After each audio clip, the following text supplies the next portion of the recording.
Hello and welcome to today's webinar. I'm Cherry Reynard, and with me today is David Baker, a partner at Baker Steel and manager of the Baker Steel Gold and Precious Metals Fund. We're going to be talking about the extraordinary recent run in the gold price and what it means for gold mining equities. So welcome, David, and thank you so much for joining us today. Let's start with some background to the recent rally in the gold price. What have been the main things driving the gold price higher? Well, it's been the most fantastic market over the last year and a half when gold broke out just after that. I think late early 2024, and what's happened is that the central banks have come into the market. So the central banks were sidelined, and then what we saw is that when the US placed sanctions on Russia and restricted Russians using, or the Russian central bank using its reserves and its currency, then that changed the whole perception of the US dollar.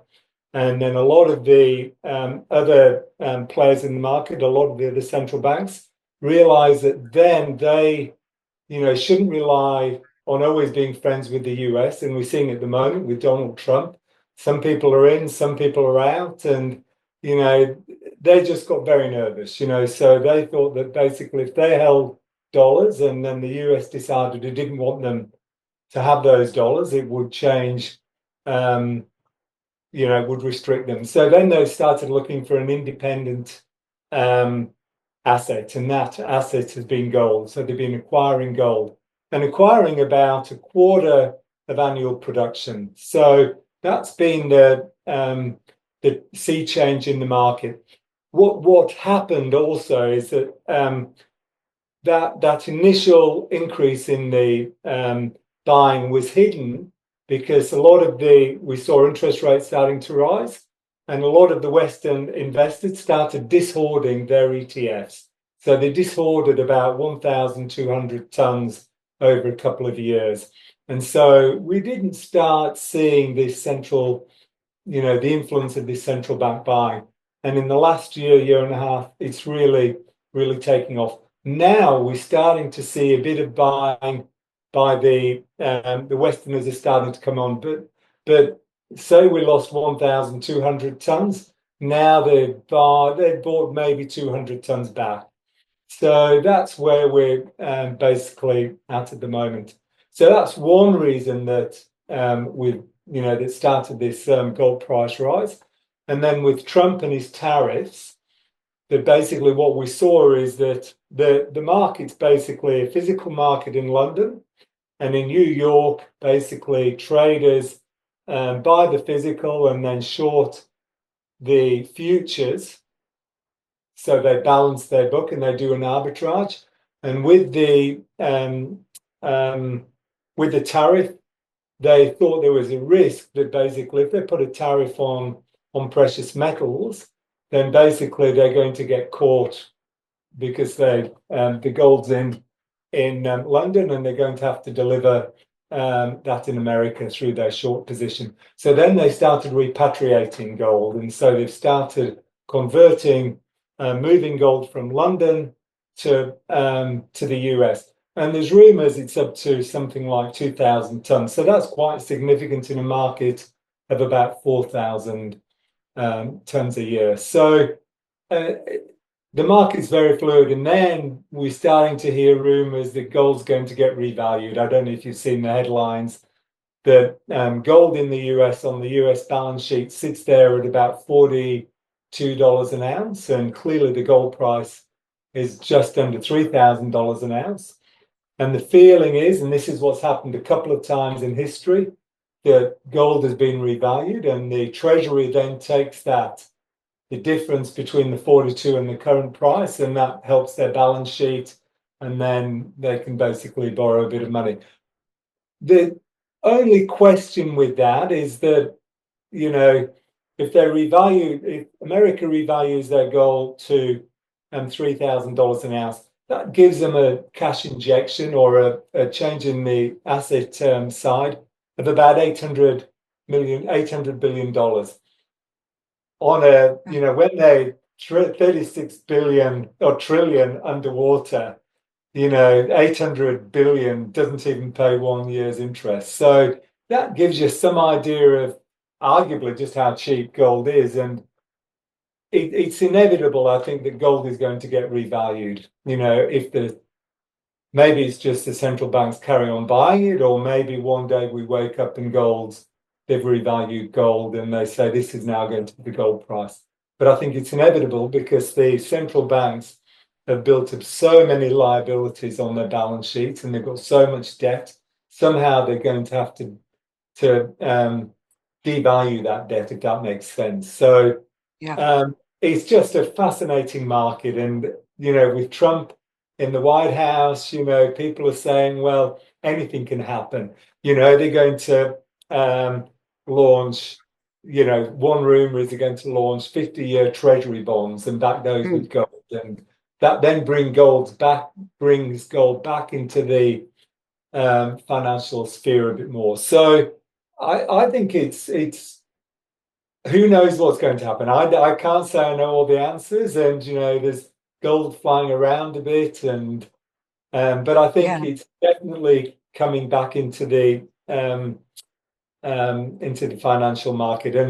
And the other thing is with the BRICS realizing, as I said before, because of what happened with Russia, they're looking at some, bringing gold in to settle accounts, and so they're all buying gold as well. So it's just a fantastic market at the moment. Yeah, because it's happened at a slightly unusual time, hasn't it? Because you wouldn't normally expect gold to rally at a time when real yields are quite high and the dollar has also been quite strong. So, but that hasn't been a sort of negative force as far as you can see. No, I think what's happening there is that 36 trillion or 38 trillion of debt. I think Ray Dalio questioned from Bridgewater this week. He said to Trump, you don't do something with this deficit in a couple of years, this is going to be a nightmare. You're going to end up in a debt spiral. So I think the new US administration realized that they've got to do something. I'm hoping that gold's going to come into this, but I think that the other players are realizing, do they want to take US dollar debt? Do they want, they might not get their money back. They're going to get devalued anyway. I mean, the currency is going to get devalued. So gold, because you can't print gold, like you can print dollars and we can create more dollars. Gold supply is rising by about 2% a year. So, that's the argument why gold, people are buying gold instead of bonds. And we've probably all seen the graphs where China, its growth in gold reserves relative to its holdings of US treasuries. So it's a very fluid situation. I think is the key, but people are wanting that security of gold. Yeah, so it sounds like this rally can be sustained. There are plenty of factors in place that could keep it going, keep it rolling. Well, I think that's a fantastic question as well, because clearly, in the background, we're seeing gold and the central banks. What's also happening is if you look at the gold price as a percentage of the S&P, so the ratio of the gold price and the S&P, you find that in 2000, gold was trading around 20% of the value of the S&P. And then it rallied, it outperformed the S&P and peaked in around 2011 at about 1.6 times the value of the S&P. So it outperformed by about 8 times. Then over the last, 10, 12 years, it's been underperforming relative to the S&P. And over the last year, it started outperforming. And now we're at about half or 50% of the S&P. And we're seeing gold outperform. So we're seeing, the theory is that you're going to see capital rotation. So capital rotation out of the stock markets into physical gold. Because when gold's starting to outperform, the people then are going to underperform if they don't hold gold. So, and if you look at the value of the stock markets and the value of gold, gold is not very big in this in this market. So it doesn't take, and most investors don't hold gold. So it doesn't take a lot. People sell a bit of their stock market and buy some gold, and we're already seeing that. Then I think that's going to drive gold even further. So that whole capital rotation is what the market's talking about at the moment. Yeah. Yeah. So I think there's a few reasons why gold can do good. Yeah, absolutely. No, as I understand it, in the fund, you don't invest directly in gold, but primarily in gold equities. So I wonder if you can talk a bit about what would a normal relationship between the gold price and gold equities be? Well, think about gold equities as a bit of a derivative on the physical gold. So when the gold price goes down, they generally tend to underperform gold. When the gold price goes up, historically, they've outperformed gold. We're in a really strange market at the moment because the gold price is going up and the gold shares and our fund, we're holding performance relative to the gold price, but we're not really showing that grayed out performance to gold. We think that's coming, and there's a couple of reasons why we think that's coming. One is that the gold companies are now just in a fantastic shape. Historically, gold companies, they haven't paid much dividends, never buy back shares. They're always it's a capital intensive build process, and they're always going out building new mines, and so capital rates of return on capital have been fairly poor. What's happening now is because the gold price is quite good and the margins have started expanding. So when you buy a gold share, all you're buying is that margin over the life of the ounces in the ground. And so what we're starting to see is that the margins are improving. The companies are starting to pay good dividends. A lot of them are buying back shares, like Newmont is the largest gold company in the world, and that's buying back about 2 or 3% of its issued capital this year, maybe slightly more, probably 3 or 4% of its issued capital, and it's paying a good dividend. It's paying a reasonable yield. So we're starting to see this capital management, and that whole capital management is coming very much. Investors are saying we want to see the money. We want you to be, very prudent on how you're investing. If you're getting this margin, we want to see some of that margin, and that's what we've been arguing to a lot of the companies that we're investing in over the last few years. Is that if you're going to make this money, don't just carry on digging holes in the ground. Give us some. Otherwise, what's the point of doing it? Is my argument. And so what we're starting to see is more of this capital management. And that's just a fantastic story. I mean, Fresnillo, for example, yesterday they reported, and Fresnillo this time last year had no margin, and, the market, it's never going to make any money. Yesterday it announced it was going to pay a special dividend, 6% special dividend, 6% of its market cap. So the yield is going to be 6%. And it's returning 15% of its revenues to shareholders. So the stock, in my view, is still very cheap. I think that, we potentially, and that's a typical example of what we're seeing in this sector. So capital management, the returns are a lot better, more share buybacks. And so at some point, we think that the shares are going to start outperforming gold, and that's one very good reason. As long as they can keep their margins, growing, and they are doing that over the last year, we see margins expand at a greater rate than the gold price. So at the moment, if you look back at the peak of the market in 2011. So we're earning about the same amount of cash flow as a sector, yet the index is about a third lower. So the shares have been derated by a third. So we can get a good dividend yield. We think that re-rating's coming. We've given you a few reasons why we think the gold price has got further to run. So if we can capture that as well, the returns I just think are going to be fantastic. I've just come back from a conference in Miami, and I just could not be more excited. I mean, the amount of money that's going to come into this sector.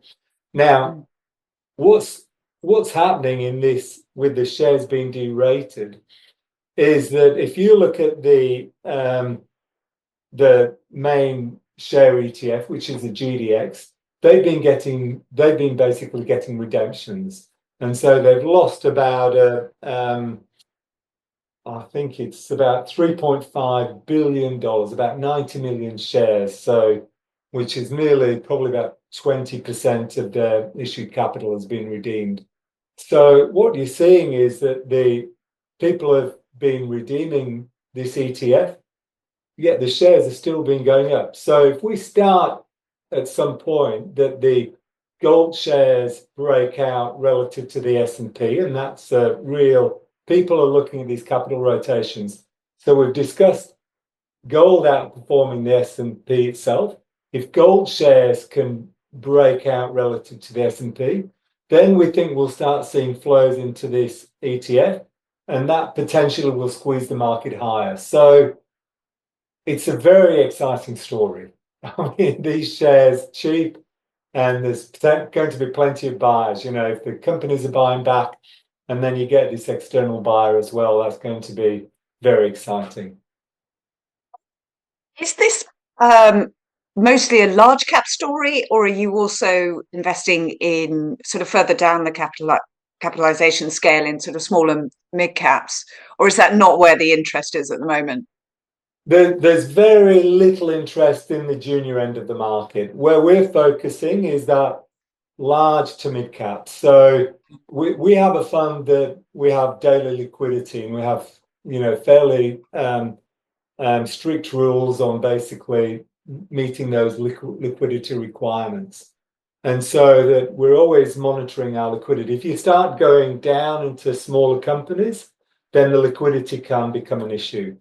But, you know, we have a bit of a mix, and obviously if you can get the right story in the junior end, then your performance can be just spectacular. So, you know, we're looking for those.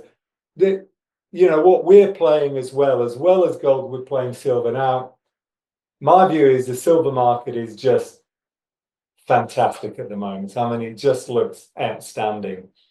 You know, silver's been in a structural deficit for the last 4 or 5 years. Stockpiles have basically been eaten away, and now, you know, most of the demand for silver is industrial demand. So if the investors ever come in, then the market's going to gap higher. I mean, it's going to go a lot higher. We thought it would have happened before now. So we've been carrying about 25% of our portfolio in silver equities. Silver equities, when they move, they're going to be tremendous. So we think we've got that embedded optionality in the portfolio as well. And a similar story on the platinum group metals like platinum and palladium. We bought a couple of stocks there where we think, you know, so the gold market's massive. The silver market's quite small. It's about $30 billion. And the platinum palladium market's even smaller. So money will trickle from the gold market to the silver market to the platinum market. And that small marginal increase in flows will have a tremendous impact on this market. So we think that, you know, do we have to take a lot of specific junior company risk?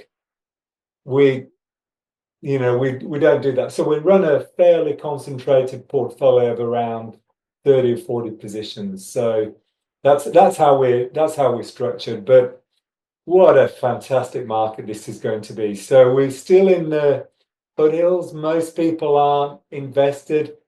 You know, people argue that you know, there's less than 1% of investor portfolios in this sector, including physical and gold equities. So if we just start trickling a bit because of the capital rotation, then this is going to be a great sector. And like I say, the key is the fundamentals on the companies. You know, Newmont's trading at 12 times PER ratio, you know, price earnings ratio.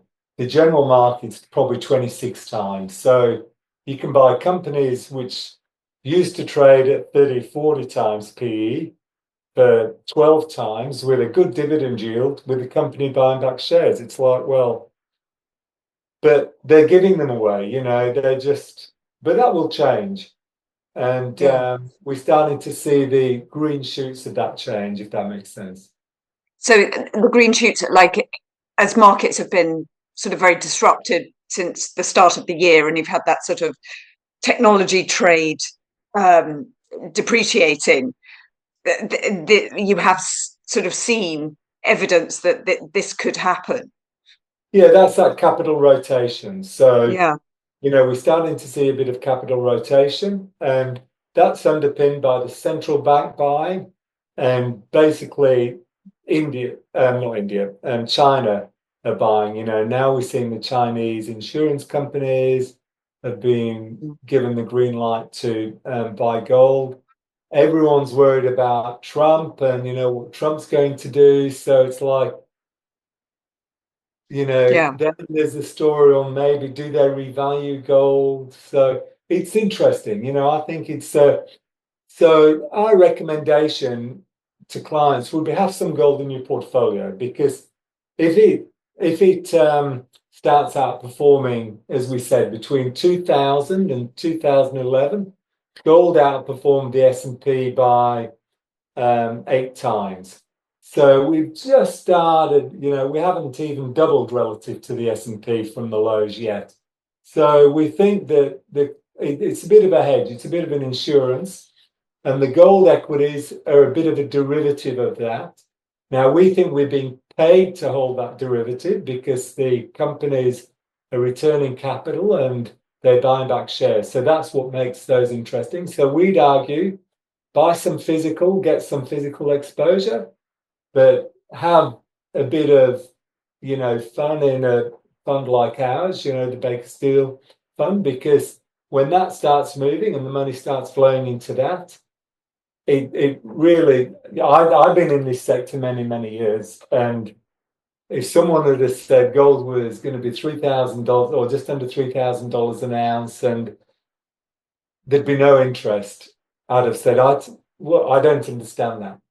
And I look at it, and like I say, I've just been to Miami in this conference last week, and the companies are just making money hand over fist, and that's, I think, just going to get more exciting, and a lot of that money is going to come back. So when the investors twig and when they get a bit more confidence, and they're probably, you know, they're probably a bit nervous because you know, Newmont and Barrick, you know, slightly disappointed a bit, and they're seen as the market leaders, but that'll change. You know, I think when that money comes in, it's and so I'm watching that the gold price or the gold equities relative to the S&P, and I think we're starting to see gold equities start to outperform, and then they all come in at the same time, and the shares will gap up very quickly.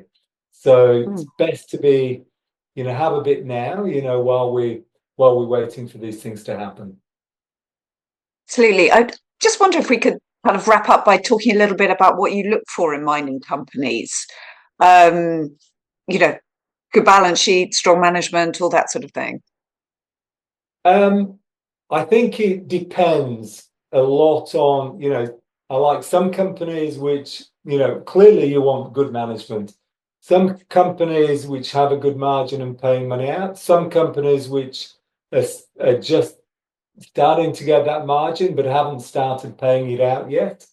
So, you know, you want a bit of each one. And one of the measures that we look at is the market cap to revenue. So basically, how big a company is relative to its revenue.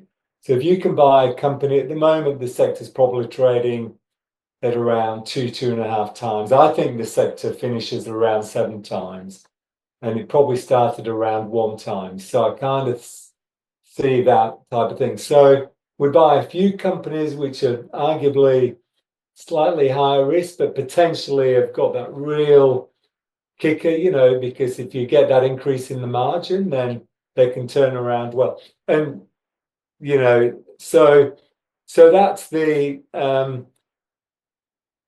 it's a portfolio. I'm not buying all the best companies. We like to buy the better companies, but I'm not buying all the ones which are, returning everything. I'm looking for the ones where they're going to start returning capital, or they've got the best asset that is going to be developed fairly soon. And then if I can buy that cheap, I'm going to get a fantastic kicker. So it's a balanced portfolio. It's not, like I said, silver and the PGMs are my kicker, but we've got some great stories in the portfolio. It's just a fascinating market. I mean, the companies we saw last week, like, oh, no one's buying them. Yeah, yeah, absolutely. Okay, well, that sounds like a really interesting story for the rest of the year. Brilliant. Okay, we'll wrap up there, David. Thank you so much for your time today, all those insights. Thank you very much.